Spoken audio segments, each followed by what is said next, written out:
जम्मू कश्मीर के श्रीनगर में रहने वाले मंजूर अहमद डार इन दिनों स्ट्रॉबेरी की पैकिंग करने में व्यस्त हैं। हालांकि उन्हें इस बात का पक्का अंदाजा नहीं है कि वे बीते सालों की तरह अपनी पूरी फसल बेच पाएंगे या नहीं। श्रीनगर के पास गसू गांव के दूसरे स्ट्रॉबेरी किसानों की तरह ही मंजूर अहमद डार को भी इस बात की चिंता है कि इस बार कहीं उन्हें मौसम की वजह से नुकसान न हो जाए। चूंकि स्ट्रॉबेरी की शेल्फ लाइफ कम होती है, इसलिए किसान अपनी उपज खरीदने के लिए काफी हद तक सैलानियों पर निर्भर हैं। पहलगाम आतंकी हमले और भारत पाकिस्तान के बीच तनाव के बाद सैलानियों की संख्या में भारी गिरावट आई है।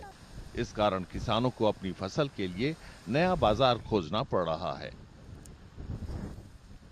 पहलगाम अटैक हुआ था बीच में, और फिर जो इंडो पाकिस्तान की क्लैशेस हुई बॉर्डर्स पे, जिसकी वजह से इसमें ये है कि इसकी इकोनॉमी और इसकी जो रेट है बहुत डाउन हो, क्योंकि ये वैली में ही कंज्यूम होता है, इसकी लाइफ स्टाइल बहुत कम है।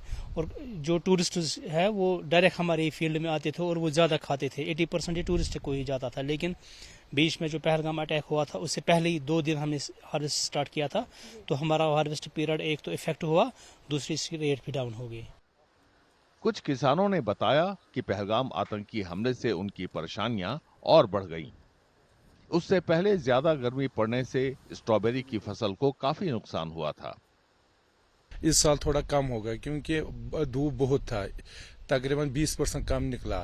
फिर हमने मार्केट में इसको लाया 20 अप्रैल से, उसी वक्त पहलगाम का अटैक हुआ, उसी वजह से जो मार्केट वो शट डाउन हो गया, तो हमारा जो ये इसकी सेलावट वो बहुत कम हो गई, क्योंकि उस वक्त बहुत नुकसान पड़ गया इस वजह से, क्योंकि जब टूरिस्ट वो भी भाग गए यहाँ से, और लोकल्स नॉन लोकल्स गार्डों में वो भी शट डाउन हो गए, मार्केट भी बंद रहा, तो उसी वजह से हमको नुकसान हो गया इस साल। गसू गांव के लगभग 80% परिवार हर साल इस मौसम में रोजी रोटी के लिए स्ट्रॉबेरी की खेती पर निर्भर करते हैं। किसान काफी चिंतित हैं, फिर भी उन्हें उम्मीद है कि हालात सुधरेंगे और स्ट्रॉबेरी की मांग फिर बढ़ेगी।